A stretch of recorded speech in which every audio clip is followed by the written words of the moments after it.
Hello बच्चों, कैसे हो तुम लोग? ठीक ही होगा, है ना। हर दिन के तरह आज भी हम लोग एक नया टॉपिक स्टार्ट कर रहे हैं फंक्शन का। और आज के टॉपिक का नाम है मैपिंग, जिसमें हम लोग पढ़ेंगे क्या क्या किस किस टाइप का मैपिंग होता है, कैसे प्रूफ करेंगे किसी पर्टिकुलर मैपिंग को, और वो कितना होता है, number of such type of mapping कितना होता है, और साथ ही एंड में हम लोग उस पर बेस्ड प्रॉब्लम देखेंगे। तो आइए चलते हैं, पढ़ते हैं मैपिंग।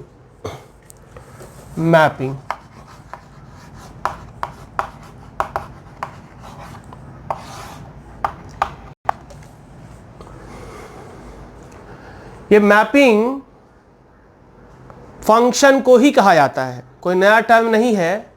ये मैपिंग का मतलब होता है फंक्शन, ठीक है। पहले हम लोग देखते हैं मैपिंग का क्या मतलब है, मैपिंग टर्म का यूज कैसे कर रहे हैं। ए और बी दो सेट है ना। ए सेट के पास एलिमेंट है A1, A2, A3, B sets के पास एलिमेंट है B1, B2, B3, B4।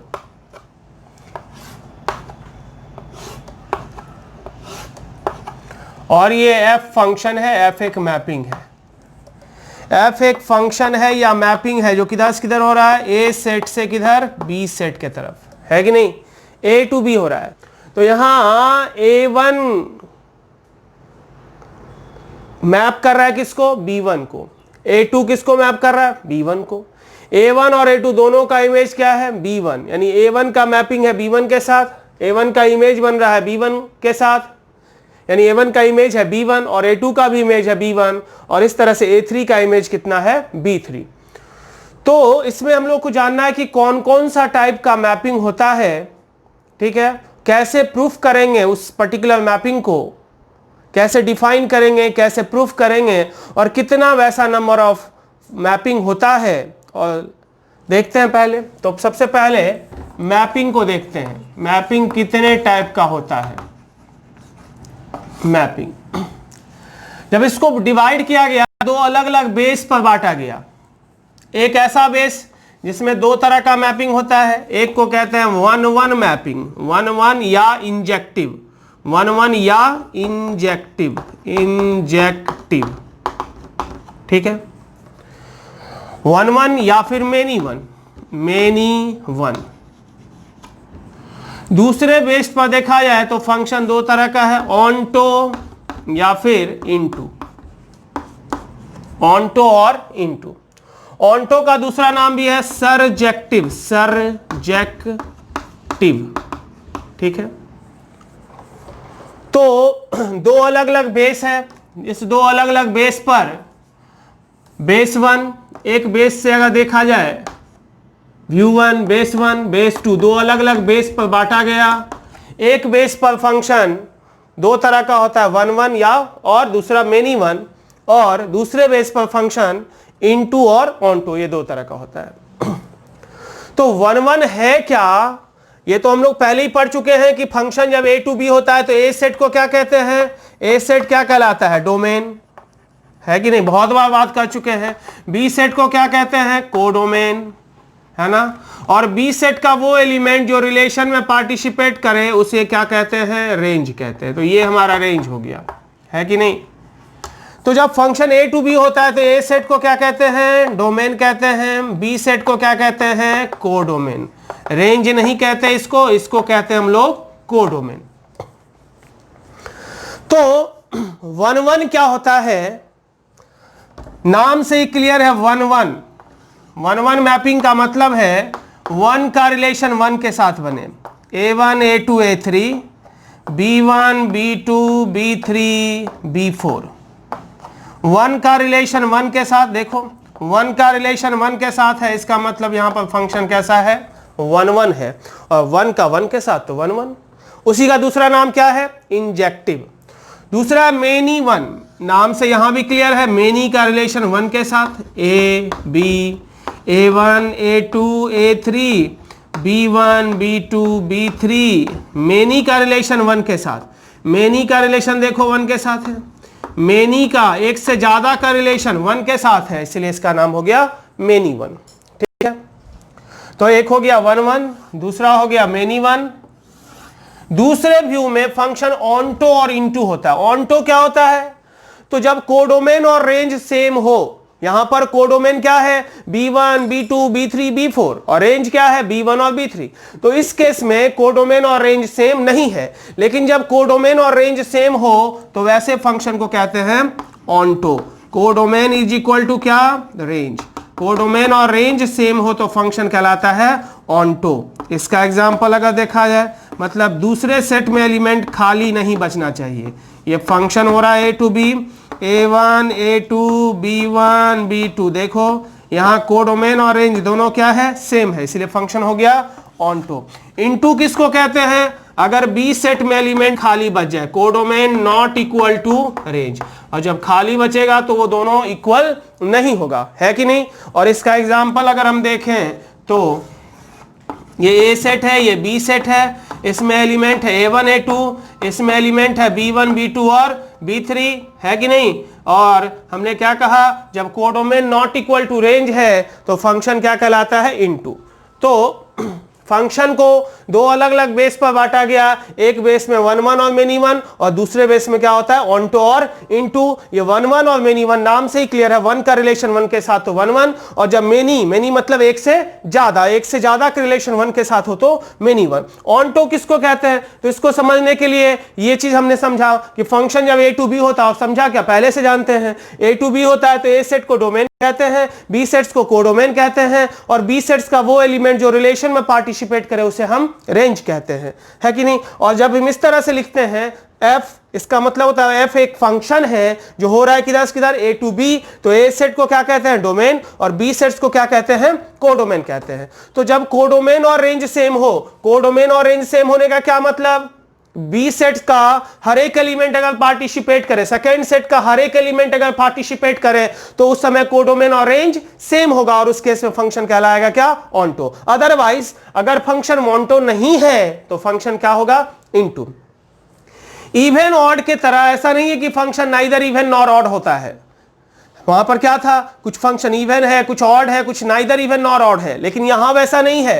Function अगर है तो 1 1 और मेनी 1 में से कोई एक होगा, या तो 1 1 होगा, नहीं है 1 1 तो मेनी 1 है, या तो ऑनटो होगा, नहीं है ऑनटो तो इनटू होगा। ठीक है, तो इस तरह से ये टॉपिक है हमारा आज का, जिसके बारे में हमको जानना है, चारों का डेफिनेशन जानना है, फिर कैसे प्रूफ करेंगे वो जानना है, और उसके बाद लास्ट में हम जानेंगे कि कितना number of such type of mapping होता है। ठीक है, इसको उतारिए। अब आगे हम लोग देख रहे हैं कि 1 1 वो फंक्शन कैसे पता चलेगा कि कौन सा फंक्शन है।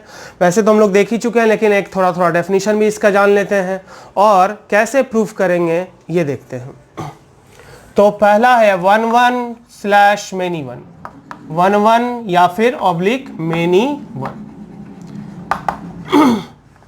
1 1 ऑब्लिक मेनी 1। 1 1 किसको कहते हैं और मेनी 1 किसको कहते हैं, ये हम लोग देखते हैं।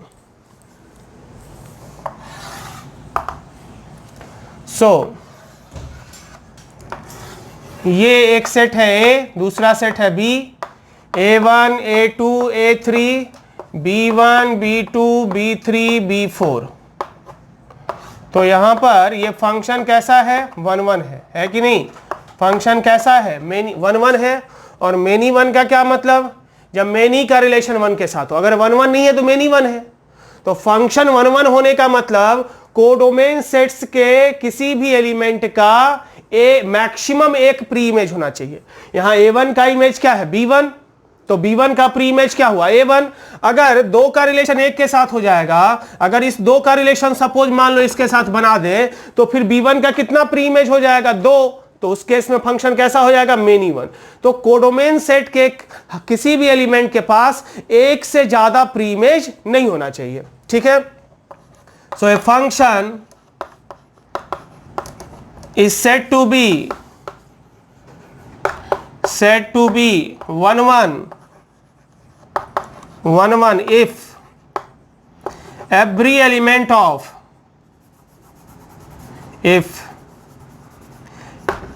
Elements of codomain set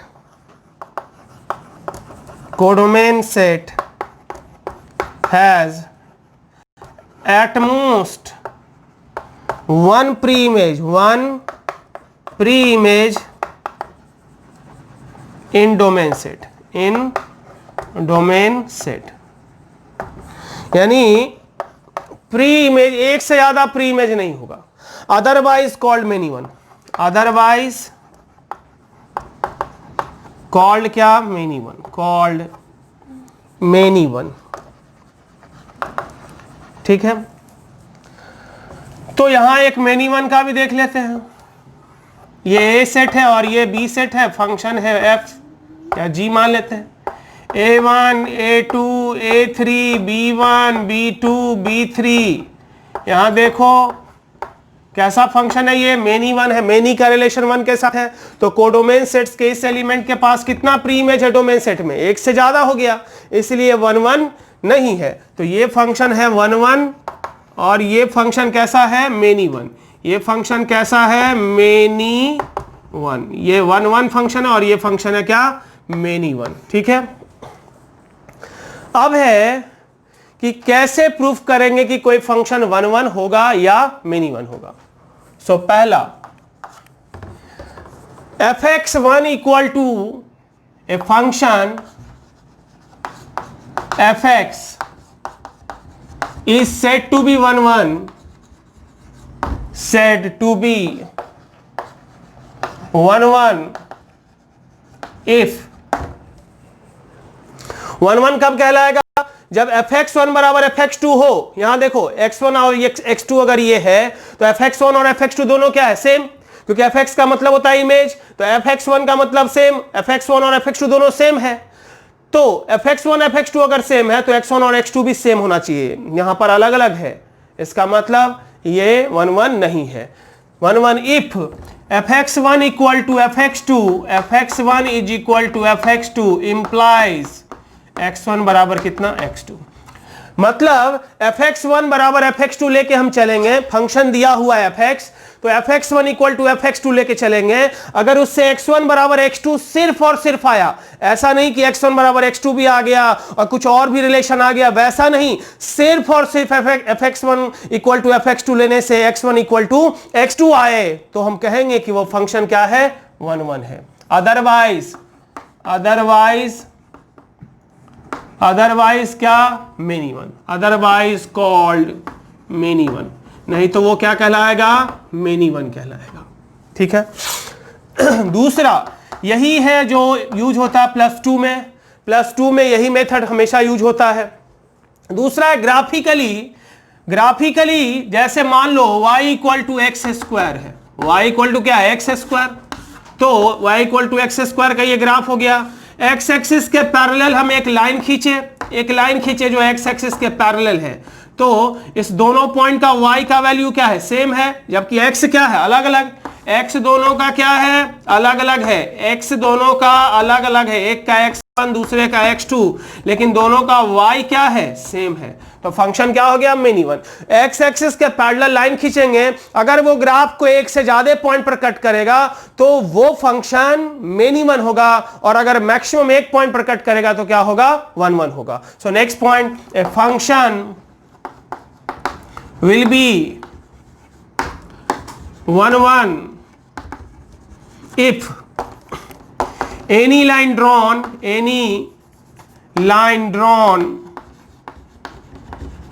parallel to x axis cuts the graph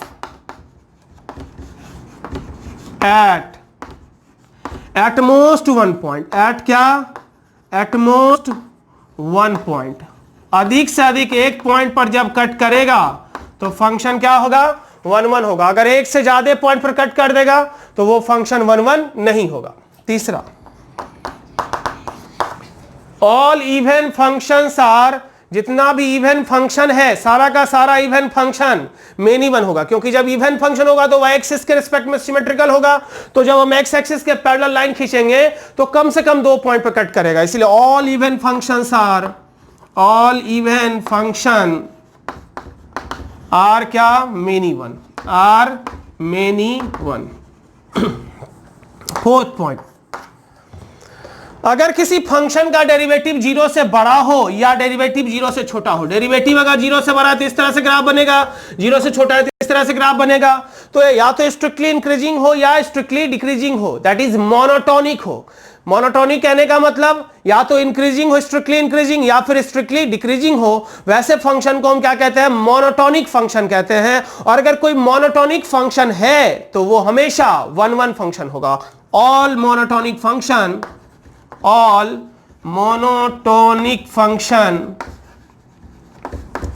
functions are 1-1, जितना भी मोनोटोनिक फंक्शन है वो क्या होगा, 1-1 होगा। फिफ्थ,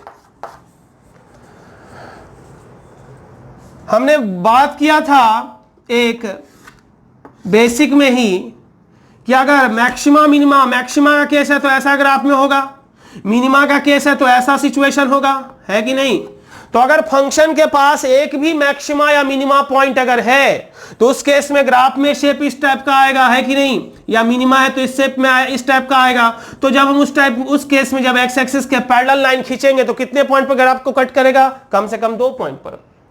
तो वैसा फंक्शन जिसके पास, वैसा फंक्शन मेन इवन होगा अगर उसके पास कम से कम एक लोकल मैक्सिमा हो या लोकल मिनिमा हो। सो a function will be many one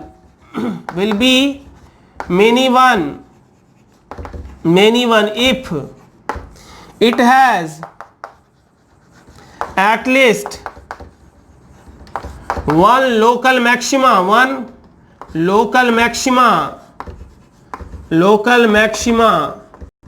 और मिनिमा। अगर उस फंक्शन के पास कम से कम एक लोकल मैक्सिमा हो या एक लोकल मिनिमा हो तो उस केस में फंक्शन कैसा कहलाएगा, मेन इवन कहलाएगा। तो इस तरह से हम लोग फंक्शन 1-1 है या मेन इवन है, इस तरह से हम लोग डिसाइड कर सकते हैं। बहुत सारा मेथड है, लेकिन जनरली जो +2 लेवल पर यूज होता है वो ये, या फिर डेरिवेटिव से, अगर डेरिवेटिव 0 से बड़ा हो या डेरिवेटिव 0 से छोटा हो तो फंक्शन कैसा होता है, मोनोटोनिक, और उस केस में फंक्शन क्या होता है, 1-1। अगर एक्स एक्सिस के पैरेलल लाइन खींचेंगे, एक से ज्यादा पॉइंट पर कट कर देगा तो फंक्शन कैसा होगा, मेन इवन, अदरवाइज फंक्शन क्या होगा, 1-1। तो इस तरह से हम लोग 1-1 और मेन इवन के बारे में प्रूफ कर सकते हैं। ठीक है, आगे हम लोग बात कर रहे हैं कि इनटू और ऑनटू कैसे प्रूफ करेंगे, कैसे प्रूफ करेंगे कि फंक्शन इनटू है, कैसे प्रूफ करेंगे कि फंक्शन ऑनटू है, और उसके साथ साथ हम बात करेंगे कि इनटू और ऑनटू होता क्या है। तो सबसे पहले तो यह जानना होगा कि इनटू और ऑनटू क्या होता है, और उसके साथ साथ हम लोगों को देखना है कि कैसे प्रूफ करेंगे। बहुत ही छोटा है, सिंपल है, थोड़ा सा रेंज निकालने का ज़रूरत है। तो जिन बच्चों को रेंज नहीं आता है सो प्रीवियस वीडियो को जाके देखें, रेंज सीखे पहले, क्योंकि इसमें रेंज निकालने का ज़रूरत है। तो रेंज निकालना आना चाहिए। तो पहले हम लोग रेंज निकालते हैं और फिर रेंज निकालने के बाद ही हम ऑनटू और इनटू का प्रॉब्लम बना सकते हैं। तो अगला है onto function, onto slash into function, onto slash into function. Onto क्या होता है और इनटू क्या होता है, तो पहले एग्जांपल ही देख लेते हैं। ए बी, एक दूसरा फंक्शन है ए और बी, ए और B, a1 a2 a3 b1 b2, ये फंक्शन कैसा हो गया, ऑनटू। पहले भी देखे थे a1 a2 a3 b1 b2, ये फंक्शन कैसा हो गया, इनटू। यहां पर एक खाली बचा हुआ है, या फिर यूं कहो कोडोमेन और रेंज सेम नहीं है। तो ऑनटू कब होगा, जब कोडोमेन सेट के हर एक एलिमेंट का कम से कम एक प्री इमेज हो। यहां पर 2 एलिमेंट है, दोनों का प्री इमेज है डोमेन सेट में, लेकिन यहां एक एलिमेंट ऐसा है जिसका कोई प्री इमेज नहीं है।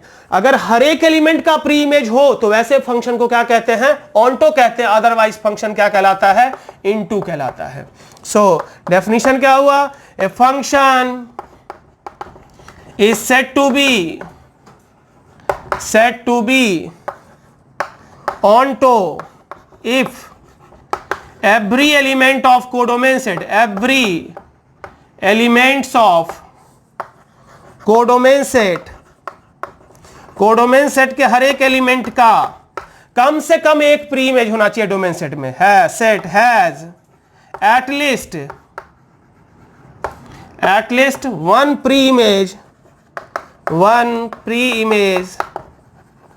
इन domain set, otherwise called into। अगर कोडोमेन सेट के हर एक एलिमेंट का प्री इमेज हो, जैसे यहां B1 का प्री इमेज 2 है, B2 का भी कम से कम 1 है, लेकिन यहां B1 का 3 तो है, लेकिन B2 का कोई प्री इमेज नहीं है, B2 का कोई प्री इमेज नहीं है क्या, नहीं है। तो इसका मतलब यहां जो ये जी फंक्शन है वो ऑन्टो नहीं है, जी फंक्शन कैसा हो गया, इनटू। ठीक है, जब कोडोमेन सेट के हर एक एलिमेंट का कम से कम एक प्री इमेज हो डोमेन सेट में तो फंक्शन कहलाएगा ऑन्टो, और अगर वैसा एक एलिमेंट हो जिसका कोई प्री इमेज ना हो तो वैसे फंक्शन को हम क्या कहते हैं, इनटू फंक्शन कहते हैं। अब हम लोग देखते हैं कि कैसे प्रूफ करेंगे ऑन्टो और into. Method to proof onto slash into, onto या इनटू प्रूफ करने का क्या मेथड होता है। बहुत ही आसान है। फंक्शन जब दिया हुआ है ए टू बी, फंक्शन मान लो दिया हुआ है, लेट एफ एक फंक्शन है जो किधर से किधर हो रहा है, ए टू बी हो रहा है। तो ए यहां पर क्या है, डोमेन, और बी क्या है हमारा, codomain. B is equal to क्या है, कोडोमेन। तो जब हमने क्या कहा डेफिनेशन में, हर एक एलिमेंट का कम से कम एक प्री इमेज हो, यानी बी में कोई खाली नहीं बचना चाहिए, हर एक एलिमेंट का पार्टिसिपेशन जरूरी है ऑन्टो होने के लिए। तो ऑन्टो फंक्शन के केस में क्या हो जाएगा, कोडोमेन और रेंज क्या होगा, सेम होगा। तो अगर कोडोमेन और रेंज अगर सेम हो जाए, कोडोमेन तो दिया हुआ रहेगा, तुमको फंक्शन का क्या निकालना होगा, रेंज फाइंड करना होगा। अगर कोडोमेन और रेंज सेम हो जाए तो फंक्शन क्या होगा, onto. So if codomain is equal to range, equal to कितना, range, then it is called onto, it is called क्या, ऑन्टो। अदरवाइज इनटू, नहीं तो क्या होगा, इनटू होगा। सो कोडोमेन दिया हुआ रहेगा फंक्शन का, हम रेंज निकाल लेंगे। अगर कोडोमेन और रेंज सेम होगा तो फंक्शन होगा ऑन्टो, अदरवाइज क्या होगा, इनटू। इसके अलावे एक और फंक्शन है जिसका नाम है वन वन ऑन्टो, या इसी का दूसरा नाम है बाइजेक्टिव, जो वन वन भी हो और ऑन्टो भी हो। वन वन ऑन्टो मतलब जो वन वन भी हो और ऑन्टो भी हो, और बाइजेक्टिव भी कहते हैं। इंजेक्टिव भी हो, सर्जेक्टिव भी हो तो उसको क्या कहते हैं, बाइजेक्टिव भी कहते हैं, है कि नहीं। ऑन्टो का दूसरा नाम क्या है, सर्जेक्टिव, जो पहले ही देखे हैं।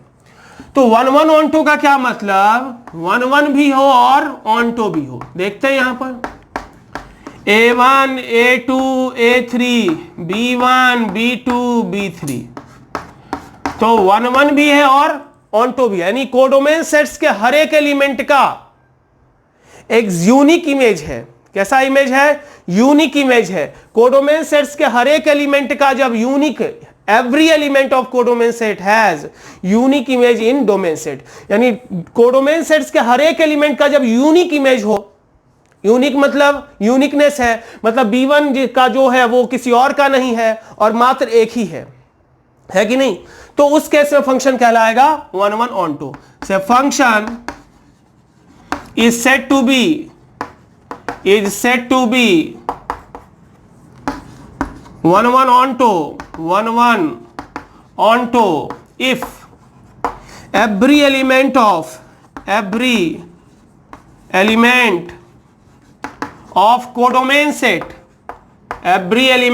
codomain set has unique pre image in domain set, in domain set. अगर कोडोमेन सेट का के हर एक एलिमेंट का यूनिक प्री इमेज हो डोमेन सेट में तो क्या कहलाएगा? वो फंक्शन 1 1 ऑन टू। अब है कि कैसे प्रूफ करेंगे 1 1 onto? Method to proof 1 1 onto, method to proof 1 1 onto, that is bijective. Bijective proof करने का क्या मेथड होगा? कैसे प्रूफ करेंगे कि फंक्शन बाइजेक्टिव है या नहीं है? तो बाइजेक्टिव के लिए बहुत ही आसान है, 1 1 ऑन टू प्रूफ करना है। 1 1 के लिए हम जानते हैं, ऑन टू के लिए भी जानते हैं, 1 1 ऑन टू प्रूफ हो जाएगा। तो क्या करेंगे? 1 1 अलग से प्रूफ कर देंगे और ऑन टू अलग से प्रूफ कर देंगे, दोनों प्रूफ हो जाएगा। मतलब फंक्शन कैसा है? 1 1 ऑन टू है। So to proof 1 1 onto, 1 1 onto, we have to prove both 1 1 and on to, 1 1 and on to। हम लोगों को दोनों प्रूफ करना होगा। क्या सब प्रूफ करना होगा? 1 1 भी एंड ऑन टू भी प्रूफ करना होगा। और जब 1 1 और ऑन टू दोनों बात प्रूफ कर लेंगे तो फंक्शन कैसा हो जाएगा? 1 1 ऑन टू हो जाएगा। तो अभी तक हम लोग क्या पढ़े? किसको कहते हैं 1 1, किसको कहते हैं मेनी वन, किसको कहते हैं इनटू, किसको कहते हैं ऑन टू, किसको कहते हैं 1 1 ऑन टू, और कैसे प्रूफ किया जाएगा उस चीज के बारे में देखें। आगे हम लोग देखेंगे कि कितना वैसा फंक्शन होता है जो 1 1 होगा, नंबर ऑफ मैपिंग देखेंगे और फिर उसके बाद प्रॉब्लम बनाएंगे। ठीक है, अब हम लोग देख रहे हैं इसमें कि कितना 1 1 मैपिंग होगा, कितना डिफरेंट टाइप्स का मैपिंग होगा, उसको हम लोग देख रहे हैं। तो अब हमारा टॉपिक है number of mapping. Number of क्या? मैपिंग। ठीक है, सो नंबर ऑफ मैपिंग में हम लोगों को क्या क्या पढ़ना है? पहले तो ये ले लें, दो सेट है अपने पास, एक सेट ए, दूसरा सेट क्या है? बी। फंक्शन हो रहा है किधर से किधर? ए टू बी। इसमें एलिमेंट ले लिए A1 A2 A3 dot dot dot AM, m element ले लिए। और दूसरा सेट है B जिसमें एलिमेंट कितना लिया? n element. ए सेट में m एलिमेंट लिया और दूसरे सेट्स में n एलिमेंट लिया और फंक्शन हो रहा है किधर से किधर? A to B। तो हमें जानना है 1 1 कितना होगा? पहले तो टोटल कितना होगा? Total number of function, total number of mapping, total number of mapping कितना होगा? फिर 1 1 क्या होगा? 1 1 कितना होगा? फिर मेनी वन कितना होगा? मेनी वन कितना होगा? फिर इनटू और ऑनटो क्या होगा? इनटू, फिर ऑनटो और फिर 1 1 ऑनटो, 1 1 ऑनटो, 1 1 ऑनटो क्या होगा? और उसके अलावा एक है कांस्टेंट फंक्शन, एक है क्या? Constant function. एक और भी है कांस्टेंट फंक्शन, कांस्टेंट फंक्शन। तो इतना जानना है हम लोगों को। फंक्शन सिचुएशन दिया हुआ है, दो सेट है अपने पास, एक सेट है ए, दूसरा सेट है क्या? बी। और फंक्शन हो रहा है किधर से किधर? ए टू बी, जहां ए सेट्स के पास कितना एलिमेंट्स है? m, बी सेट्स के पास कितना एलिमेंट्स है? n। और हमें जानना है कि कितना वैसा फंक्शन होगा जो कांस्टेंट होगा, 1 1, many one, onto, into और 1 1 ऑन टू होगा। तो इसके बारे में अब हम लोग को जानना है। तो जानते हैं पहले टोटल नंबर ऑफ फंक्शन। पहला है total number of function. Already हम लोग बहुत बार इसको पढ़ चुके हैं, परमुटेशन कॉम्बिनेशन में भी पढ़े थे, है कि नहीं? परमुटेशन कॉम्बिनेशन में भी पढ़े थे टोटल नंबर ऑफ फंक्शन क्या होता है, फंक्शन के डेफिनेशन में भी पढ़े थे। तो फंक्शन होने का मतलब, ऐसे फिर से एक बार कर लेते हैं। फंक्शन होने का मतलब है कि मान लिया जाए कि ये आदमी है, m आदमी, और ये n रूम है।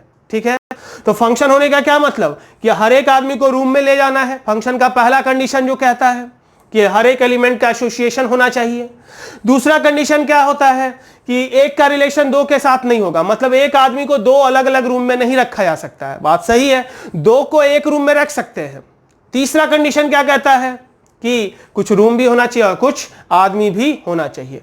तो टोटल नंबर ऑफ फंक्शन का मतलब हर एक आदमी को रूम के अंदर में हमें डालना होगा, हर एक आदमी को रूम के अंदर में डालना है। तो पहला आदमी को कितने तरीके से हम डाल सकते हैं? n तरीके से। दूसरा आदमी को भी n तरीके से, क्योंकि जिस पहला आदमी को जिस रूम में डालेंगे उस रूम में दूसरा को भी डाल सकते हैं। ऐसा नहीं कि पहला को B1 में डाल दिए तो अब दूसरा के लिए n-1 ऑप्शन होगा, ऐसा नहीं होगा। पहला जिस रूम में गया उस रूम में दूसरा भी जा सकता है, तो यानी दूसरा के पास भी n तरीका होगा, तीसरा के पास भी n ऑप्शन होगा, और इस तरह से सबके पास कितना ऑप्शन होगा? n। तो टोटल कितना हो जाएगा? n into n into n into n, कितने बार? m बार। तो क्या हो जाएगा? Total number of function is equal to कितना? n to the power m, that is equal to number of elements in codomain, number of elements in क्या? Codomain, whole to the power number of elements in domain, number of elements in domain, whole to the power number of elements in क्या? Domain. तो function अगर a to b हो रहा है तो n to the power m, फंक्शन अगर b to a होगा तो क्या हो जाएगा? m to the power n, है कि नहीं? अगर a टू b हो रहा है तो n to the power m होगा, और अगर फंक्शन b टू a हो रहा है तो m to the power n होगा। दूसरा है कांस्टेंट फंक्शन। कांस्टेंट फंक्शन कितना होगा इसको देखते हैं। कांस्टेंट फंक्शन का मतलब क्या? इनपुट कुछ भी हो, आउटपुट हमेशा सेम रहेगा। मतलब आदमी कोई भी हो, रूम हमेशा सेम रहेगा, यानी हर एक इंसान को एक ही रूम में डालना है। तो बताओ कितना ऑप्शन अपने पास बनेगा? n ऑप्शन। So total number of constant function equal to n, that is equal to number of elements in codomain, number of elements in क्या? कोडोमेन। अगर फंक्शन a टू b हो रहा था तो यहां कितना आया कांस्टेंट फंक्शन n। अगर फंक्शन b टू a होगा तो कितना होगा? m, क्योंकि उस सेट में कोडोमेन हमारा a सेट हो जाएगा। ठीक है। तीसरा 11/many1, 11/many1 दोनों एक साथ, क्योंकि 1 जो नहीं होता है वो many1 है। 1 कितना होगा और many1 कितना होगा? many1 कितना होगा? ठीक है। 1 होने का क्या मतलब? कि जितना हर आदमी को अलग अलग रूम में डालना। 1 होने का क्या मतलब? हर आदमी को अलग अलग रूम में डालना। तो अगर रूम का संख्या आदमी से कम हो तो उस केस में क्या हर आदमी को एक एक रूम देना पॉसिबल है? हमने कहा था कि m आदमी है और n क्या है? रूम है। तो 1 यहां कहने का क्या मतलब? कि हर आदमी को एक रूम में डालना है ना? तो अगर रूम का संख्या आदमी के संख्या से अगर कम हो जाए तो उस केस में 1 फंक्शन नहीं होगा। होगा क्या? नहीं होगा। तो उस केस में 1 फंक्शन कितना हो जाएगा? 0। तो उस केस में सारा फंक्शन क्या हो जाएगा? many1। तो सारा फंक्शन many1 मतलब टोटल फंक्शन कितना है? n to the power m। इस सिचुएशन में 1 1 0 है तो सारा का सारा फंक्शन many1 हो गया। बाकी जब n greater than equal to m हो, और यहां भी जब n greater than equal to कितना हो? m हो, तो फिर कितना होगा? 1 1। तो इसका मतलब हमको इस n में से m को लेते हुए, n में से m एक तो चाहिए, n रूम है, उसमें से m आदमी के लिए रूम चाहिए, तो कितने रूम का जरूरत है? 1 1 देने के लिए m रूम का जरूरत होगा। आउट ऑफ कितना रूम? n room. तो n रूम में से m रूम का सिलेक्शन करेंगे और फिर उसको अरेंज करेंगे। तो जिसको हम ये भी कह सकते हैं क्या कि n में से m को लेते हुए अरेंजमेंट, तो वो कितना हो जाता है? npm। परम्यूटेशन कॉम्बिनेशन में पढ़ा होगा सबने, npm। अब यहां क्या हो जाएगा? तो total n to the power m था, माइनस कितना हो जाएगा? npm, है कि नहीं? Total minus npm। तो हमने पढ़ा टोटल नंबर ऑफ फंक्शन क्या होता है, कांस्टेंट फंक्शन कितना होगा, 1 1 कितना होगा। अब आगे हम लोग को पढ़ना है ऑनटो क्या होगा, इनटू क्या होगा, और फिर 1 1 ऑनटो क्या होगा। तो पहले हम लोग 1 1 ऑनटो देख लेते हैं, फिर 1 इनटू और ऑनटो करेंगे क्योंकि थोड़ा सा वो बड़ा है। 1 1 ऑनटो, 1 1 ऑनटो कितना होगा वो देखते हैं। 1 1 ऑनटो का मतलब कि 1 1 होना चाहिए, मतलब और ऑनटो भी होना चाहिए। तो 1 1 का मतलब हर एक आदमी को एक एक रूम मिलना चाहिए, और ऑनटो के लिए यहां पे रूम खाली नहीं बचना चाहिए। तो ना ही तो सब रूम खाली बचे और ना ही आदमी बाहर में रहे, मतलब हर एक इंसान को एक एक रूम भी चाहिए और रूम भी खाली नहीं बचे। तो ये कितना के बराबर हो जाएगा भाई? दो सिचुएशन, एक तो जब दोनों सेम हो और दूसरा जब सेम नहीं होगा। जब दोनों सेम होगा अगर सेम नहीं होगा तो उस केस में 1 1 ऑन टू होगा ही नहीं, और जब दोनों सेम होगा तो फिर जितना अरेंज कर देना है, n को n प्लेस पर रखना है तो कितने तरीके से रख सकते हैं, फैक्टोरियल n तरीके से, फैक्टोरियल n कहो या फैक्टोरियल m कहो। तो इस तरह से 1 1 ऑन टू फंक्शन 4 के बारे में हम लोग पढ़े। अब बाकी बच गया कितना, 2। ठीक है, अब हम लोग देखते हैं ऑनटो फंक्शन क्या होता है, कितना होगा और इनटू कितना होगा, ऑनटो स्लैश इनटू। ठीक है, नंबर ऑफ ऑनटो फंक्शन क्या होगा और नंबर ऑफ इनटू फंक्शन क्या होगा। तो अगर ऑनटो निकल जाएगा तो टोटल में से ऑनटो को घटा देंगे तो क्या हो जाएगा, इनटू, या फिर इनटू निकल जाए तो टोटल में से इनटू को घटा देंगे तो ऑनटो, है ना, क्योंकि टोटल नंबर ऑफ फंक्शन बराबर इनटू प्लस ऑनटो। तो यहां पर सिचुएशन क्या था, ए सेट था, बी सेट था, फंक्शन हो रहा था किधर किधर, ए टू बी। यहां पर कितना एलिमेंट था, m एलिमेंट, और यहां पर कितना एलिमेंट था, n एलिमेंट्स, है ना। ऑनटो फंक्शन का मतलब यहां पर खाली नहीं बचना चाहिए, है ना, यहां पर खाली नहीं बचे, ऑनटो और इनटू।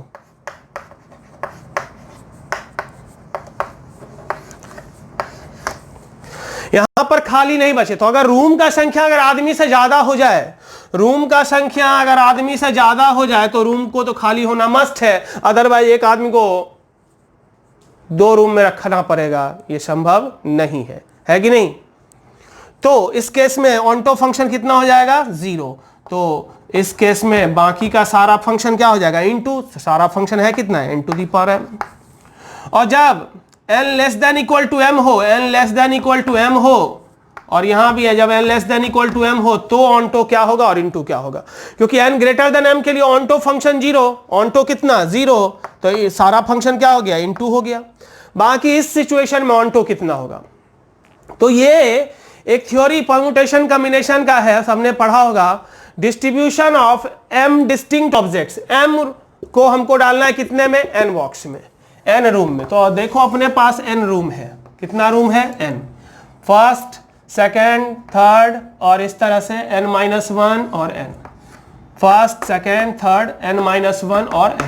और अपने पास ऑब्जेक्ट कितना है, m ऑब्जेक्ट है, क्या सब, a1, a2, a3 dot dot dot कितना, m ऑब्जेक्ट है। इसको डालना है इस तरह से इसमें कि कोई भी बॉक्स खाली ना बचे, कोई भी बॉक्स खाली नहीं बचे।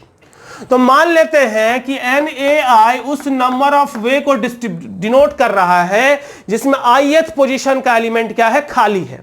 हम उल्टा चल रहे हैं, ith अगर खाली है तो क्या होगा, तो ith अगर खाली है तो बाकी को कितने में रखना होगा, बाकी को m ऑब्जेक्ट को कितने तरीके में बॉक्स के अंदर रखना है, n-1 बॉक्स में। तो फर्स्ट के लिए n-1, सेकेंड के लिए भी n-1, तो क्या हो जाएगा, so that is equal to n-1 to the power कितना, m।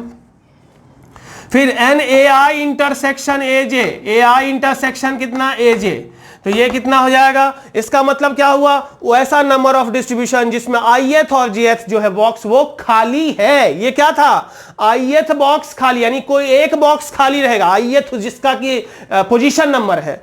NAI क्या है यहाँ पर, number of distribution, number of ways of distribution in which ith box remains empty, तो कोई एक खाली रह गया, मतलब भाड़ा कितना, n-1, कितने तरीके से होगा, n-1 to the power m। और यहाँ पर दोनों ith और jth भी खाली है तो क्या होगा, n-2 to the power m। और इस तरह से NAI intersection AJ intersection AK ये क्या हो जाएगा, n-3 to the power m, और इस तरह से सो ऑन हो जाएगा। अब क्या है, अब हम लोगों को क्या निकालना है, नंबर ऑफ डिस्ट्रीब्यूशन का मतलब हम लोगों को क्या निकालना है, तो निकालना है n, हम लोगों को जो चाहिए वो ना तो AI चाहिए, ना तो AI खाली रहे, ठीक है, ना ही AJ खाली रहे, ना ही AK खाली रहे, कोई भी खाली नहीं रहे। हम लोगों को चाहिए क्या, ये चाहिए AI intersection AJ dash intersection AK dash, है कि नहीं, AK डैश, ये फिर समझ लो डॉट डॉट, ये हम लोग को चाहिए complement. That is equal to क्या होगा, total U universal set minus कितना, एन ए आई यूनियन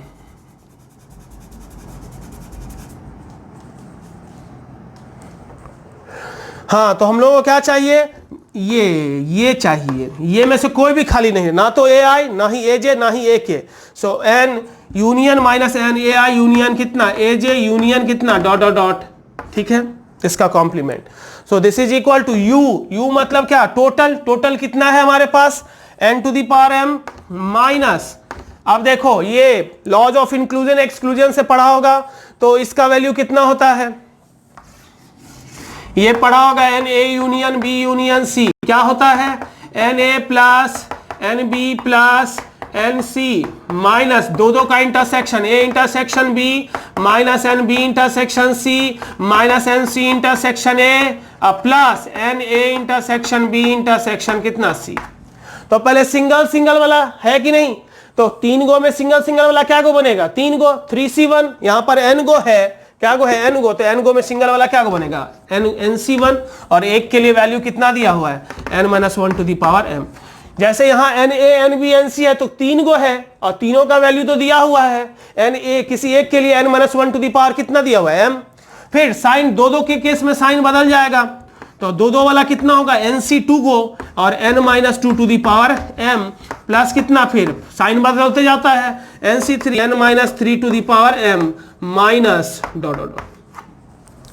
तो ये जो आया टोटल, ये क्या आया, ऑन्टो, ये क्या आया टोटल, ये ऑन्टो हुआ, ये ऑन्टो जब इतना हुआ, ये जो टोटल है वो ऑन्टो हुआ, तो टोटल माइनस ये जो पूरा है, ये जो पूरा है वो क्या आया, ऑन्टो।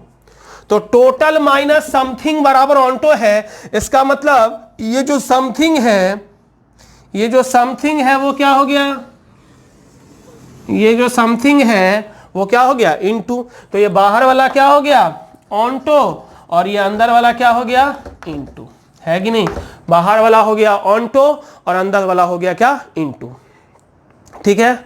तो ये तो पढ़ा ही होगा ना, ये नहीं पढ़ा है क्या, यहां पर क्या हम कह रहे हैं, फिर से एक बार समझो, यहां पर है कि हम मान के चल रहे हैं कि कोई एक NAI क्या है, number of ways of distribution, ये क्या है, number of ways of distribution in which ith box remains empty, ith box remains empty, ith box जो कोई है वो खाली है, तो कितने तरीके से होगा, तो कोई एक अगर खाली है तो बाकी तो n-1 भरा हुआ रहेगा, तो कोई एक के लिए n-1 तरीका होगा, तो टोटल तरीका कितना होगा, n-1 to the power m। फिर यहां कोई 2 खाली रहे, उसके लिए 2 खाली रहेगा तो बच जाएगा n-2, so n-2 to the power m, 3 के लिए n-3 to the power m। लेकिन हमको तो ये चाहिए कोई एक और उसका कॉम्प्लीमेंट, मतलब कोई भी खाली नहीं चाहिए, तो कोई किसी सेट का कॉम्प्लीमेंट मतलब क्या होता है, u माइनस वो सेट होता है, और that is equal to l to the power m minus, चूंकि इसमें बहुत सारा है तो क्या गो है, n गो है, तो यहां सिंगल 3 गो जब सेट रहता है तो सिंगल वाला कितना होता है, 3 गो, क्या गो, 3 गो, कैसे 3c1, वैसे यहां n में से सिंगल वाला क्या होगा, nc1, और एक के लिए वैल्यू दिया हुआ है। फिर साइन बदलेगा, डबल वाला पे आता है इंटरसेक्शन में माइनस साइन, तो साइन बदल गया, 3c2 3 गो, यहाँ n गो है तो n में से 2 का सिलेक्शन कितने तरीके से होगा, nc2 तरीके से, तो वो आया, फिर प्लस, फिर 3 वाला तो nc3 into n-3 to the power m, और इस तरह से हमारा कैलकुलेशन आया। तो ये टोटल है ऑन्टो, तो ये टोटल माइनस समथिंग बराबर जब ऑन्टो है तो इसका मतलब ये समथिंग क्या है, इनटू है, ठीक है। तो इस तरह से हमने क्या क्या पढ़ा, 1 से 1 मेनी 1 इनटू ऑन्टो 1 ऑन्टो, है कि नहीं, वो होता क्या है, क्या उसका डेफिनेशन है, कैसे हम लोग इसको प्रूफ करेंगे, और कितना वैसा फंक्शन 1 इनटू वगैरह वगैरह होता है। अब इस पर बेस्ड हम लोग आइए कुछ क्वेश्चन को देखते हैं, ठीक है। अब इस पर बेस्ड कुछ क्वेश्चन को देखते हैं, 2-3 क्वेश्चन। पहला क्वेश्चन है, let a equal to all real except 3 and b equal to all real except 1, और फंक्शन a इक्वल टू दिया हुआ है। फर्स्ट का देखते हैं क्या कह रहा है, a सेट दिया हुआ है, a इक्वल टू कितना है, ऑल रियल एक्सेप्ट 3, और b इज इक्वल टू क्या दिया हुआ है, ऑल रियल एक्सेप्ट कितना 1, ऑल रियल एक्सेप्ट कितना 1, a और b सेट दिया हुआ है। फंक्शन हो रहा है किधर से किधर, ए टू बी, और एफ एक्स दिया हुआ है क्या, एफ एक्स इक्वल टू है x minus 2 by x minus 3। पूछ रहा है इज एफ बाइजेक्टिव, ये क्वेश्चन है कि क्या एफ बाइजेक्टिव है, ये पूछ रहा है। बाइजेक्टिव है मतलब क्या, 1 1 ऑन्टो है कि नहीं, ये पूछ रहा है। तो हमें क्या करना होगा, हमको क्या करना होगा, या तो 1 1 प्रूफ करें या ऑन्टो प्रूफ करें। तो 1 1 के लिए पहले करेंगे, 1 1 के लिए, है ना। तो एफ एक्स दिया हुआ है, एफ एक्स 1 कितना हो जाएगा, x1 minus 2 by x1 minus 3। F x 2 बराबर क्या होगा, x2 minus 2 by x2 minus कितना 3। नाउ हम लोग क्या करेंगे, f x 1 equal to f x 2 लेके चलेंगे, और फिर अगर x1 बराबर x2 सिर्फ आता है तो फंक्शन क्या होगा, 1 1। So f x 1 is equal to f x 2 implies x1 minus 2 by x1 minus 3 is equal to x2 minus 2 by x2 minus कितना 3। क्रॉस मल्टीप्लीकेशन करते हैं तो क्या होगा, यहां से करते हैं, x1 x2 minus 3x1 minus 2x2 plus 6 is equal to x1 x2 minus 2x1 minus 3x2 plus कितना 6। x1 x2 कैंसिल हो गया, 6 भी कैंसिल हो गया। अभी देखो इधर, यहां पर क्या है, माइनस 3x1 और इधर क्या है, माइनस 2x1। इसको इस साइड लाएंगे तो क्या बचेगा, minus x1 equal to minus 2x1 इस साइड में है और इधर माइनस 2x2 है। इधर पे 1 मिनट, इधर मतलब माइनस 2x2, तो यहाँ पे कितना बचेगा, minus 3x2। So minus 3x2, ये तो 2 सही है, 3x2। हाँ, तो x2 में क्या बचेगा, इधर माइनस 3x2, इधर जहाँ के प्लस होगा तो माइनस x2, यानी यहाँ से क्या हो गया, x1 इक्वल टू x2। तो fx1 बराबर fx2 लेके चले थे और x1 बराबर क्या आ गया, x2 आ गया। इसका मतलब फंक्शन कैसा है, 1 1 है। इसका मतलब f इज 1 1, f इज क्या, 1 1।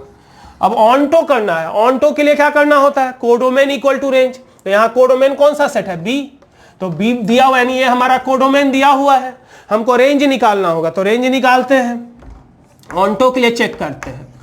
तो कोडोमेन इक्वल टू रेंज, तो लेट इसको y मान लेते हैं रेंज निकालने के लिए, y इज इक्वल टू कितना, x minus 2 by x minus 3। So x minus 2 equal to x y minus कितना 3y। x इधर लाते हैं, x इंटू 1 माइनस कितना y इज इक्वल टू, ये इधर जाके प्लस 2 माइनस कितना 3y। So x equal to कितना होगा, 2 माइनस 3y अपॉन कितना 1 माइनस y। इस फंक्शन का जो डोमेन होगा वही इस फंक्शन का रेंज होगा, है ना। So for x to be define, x to be define, x को क्या होना चाहिए, डिफाइंड होना चाहिए, और उसके लिए denominator not equal to 0। So y not equal to कितना 1, तो y का वैल्यू क्या हो गया, ऑल रियल एक्सेप्ट कितना 1, यानी रेंज हो गया ऑल रियल एक्सेप्ट 1। कोडोमेन भी वही है, सो कोडोमेन इज इक्वल टू कितना हो गया, रेंज। और जब कोडोमेन बराबर रेंज हो गया, इसका मतलब एफ इज कैसा, ऑन्टो। तो पहले 1 1 था, अभी क्या हो गया, ऑन्टो है। इसका मतलब फंक्शन फाइनली क्या है, 1 1 ऑन्टो है। क्लियर है। दूसरा क्वेश्चन कह रहा है, इसमें किसी को दिक्कत है, आसान है। 1 1 के लिए fx1 और fx2 लेके चले, ऑन्टो के लिए हमने रेंज निकाल दिया, और कोडोमेन और रेंज, चूंकि कोडोमेन दिया हुआ है, फंक्शन हो रहा है a टू b, तो कोडोमेन है b सेट, कोडोमेन दिया हुआ था जो कि रेंज के बराबर आया, तो फंक्शन क्या हो गया, ऑन्टो हो गया। ठीक है, अगला प्रॉब्लम देखते हैं क्या है अगला प्रॉब्लम। क्वेश्चन नंबर 2 कह रहा है कि द फंक्शन f है, f एक फंक्शन है जो किधर किधर हो रहा है, all real to a, r to a हो रहा है, r सेट से a सेट की तरफ हो रहा है। यहाँ r क्या होता है, set of all real numbers, है कि नहीं, और a सेट की तरफ हो रहा है, फंक्शन भी दिया हुआ है। तो पूछ रहा है, और वो है कि सरजेक्शन है, f जो है वो हो रहा है किधर से किधर, r टू a, फंक्शन है f जो ऑल रियल टू a हो रहा है, a सेट की तरफ, और fx जो है, fx equal to x square by x square plus 1, this is surjection, surjection. और हम लोग को क्या निकालना है, फाइंड a सेट फाइंड करना है। a क्या होगा, a कितना होगा ये निकालना है। a निकालने का क्या मतलब निकालना है हम लोग को, कोडोमेन फाइंड करना है। लेकिन चूंकि फंक्शन कैसा है, सर्जेक्शन। सर्जेक्शन मतलब क्या, ऑन्टो। चूंकि फंक्शन ऑन्टो है तो कोडोमेन तो निकालना ए है, ए मतलब कोडोमेन, लेकिन चूंकि फंक्शन सर्जेक्शन है इसलिए कोडोमेन क्या होगा, तो जो रेंज होगा, यानी मिला जुला के इसका हमें रेंज निकालना है। तो निकालते हैं, let y is equal to x square by कितना, एक्स स्क्वायर प्लस 1 है कि नहीं। So x square is equal to x square y plus कितना y, x square into 1 minus y equal to कितना 0। अब इस यहां पर चूंकि y फंक्शन है किसका, x का, तो रेंज का क्या मतलब, वैसा y जिसके लिए x डिफाइंड हो, वैसा y जिसके लिए x क्या हो, डिफाइंड हो। x डिफाइंड हो का क्या मतलब, इस इक्वेशन का जो है रूट्स डिफाइंड हो, जिसके लिए इस इक्वेशन का क्या हो, x डिफाइंड होना चाहिए। जब y x का फंक्शन है तो रेंज का क्या मतलब होता है, वैसा y जिसके लिए x डिफाइंड हो। x डिफाइंड हो मतलब चूंकि x में क्वाड्रेटिक इक्वेशन है तो x डिफाइंड होने का मतलब इस इक्वेशन का रूट्स डिफाइंड होना। और किसी भी क्वाड्रेटिक इक्वेशन का रूट्स कब डिफाइंड होता है, जब d greater than equal to 0। So for x to be defined, x to be क्या डिफाइंड, x को डिफाइंड होने के लिए d greater than equal to 0 होना चाहिए इसका।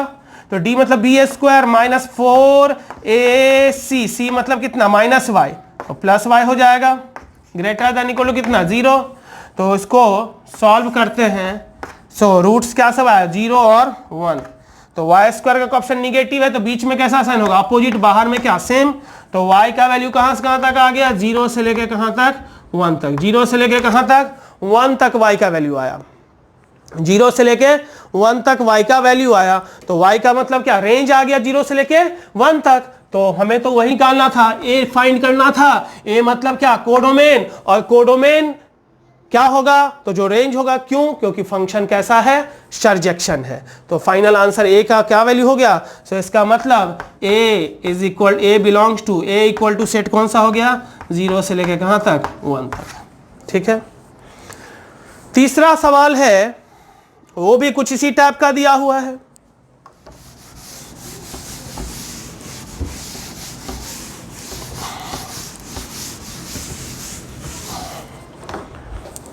तीसरा प्रॉब्लम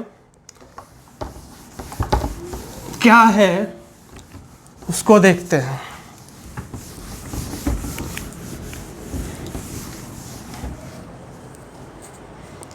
तीसरा कह रहा है कि f एक फंक्शन है जो किधर से किधर हो रहा है, x टू y हो रहा है ना। और fx दिया हुआ है, कितना दिया हुआ है fx, a sin x plus pi by 4 plus कितना b cos x प्लस कितना c, ये दिया हुआ है। और क्या कह रहा है, if f is both 1 1 and onto find x and y। f जो फंक्शन है वो दोनों है, क्या सब है, दोनों 1 1 भी है और ऑन्टो भी है।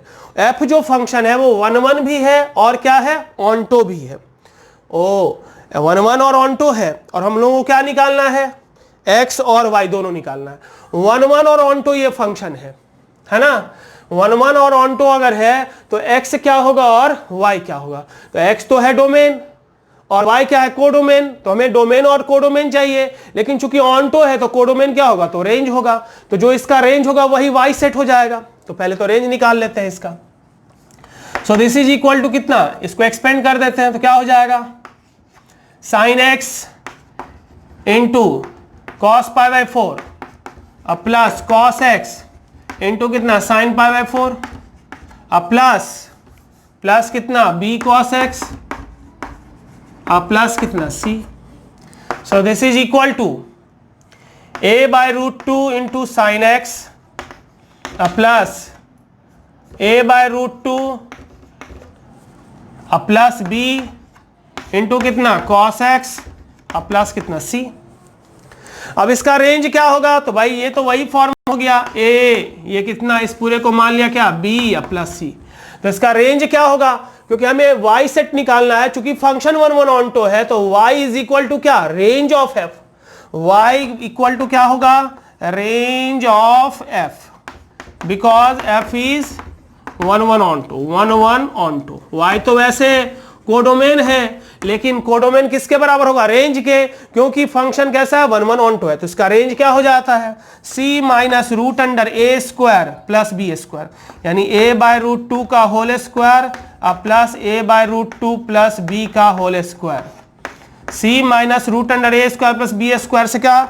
c plus root under a square मतलब a बाय रूट 2 का whole square plus a by root 2 plus b का क्या? Whole square. तो यही हो गया रेंज, और यही जो रेंज होगा वही कौन सा सेट हो गया? y सेट हो गया। ठीक है, इतना क्लियर है। अब आगे इसमें कह रहा है हम लोगों को क्या? डोमेन भी निकालना है। तो चूंकि 1 1 ऑन 2 फंक्शन है, तो फाइनली ये फंक्शन अगर हम इसको कन्वर्ट कर दें a sin थीटा प्लस, ये रेंज हम लोगों को पूछ रहा है कि ये फंक्शन कैसा है? 1 1 ऑन 2 है। फंक्शन है कैसा? 1 1 on 2, a sin x plus b cos x plus c, ये 1 1 ऑन 2 है। तो अगर हम इसको a मान लिया और इसको क्या मान लिए? b, है ना। इसको हमने मान लिया लेट a, ये सपोज a है, लेट कर लिए, और ये भी मान लिए क्या? b है, लेट कर लिए। तो हमारा fx कितना हो गया? fx इज इक्वल टू कितना हो जाएगा? a sin x प्लस कितना? b cos x प्लस कितना? c। So this is equal to कितना हो जाएगा? Root under a square plus b square into कितना? ये हो जाएगा a by root under a square plus b square, जिसको हम लोग साइन एक्स प्लस अल्फा कह सकते हैं। साइन एक्स प्लस क्या कह सकते हैं? अल्फा।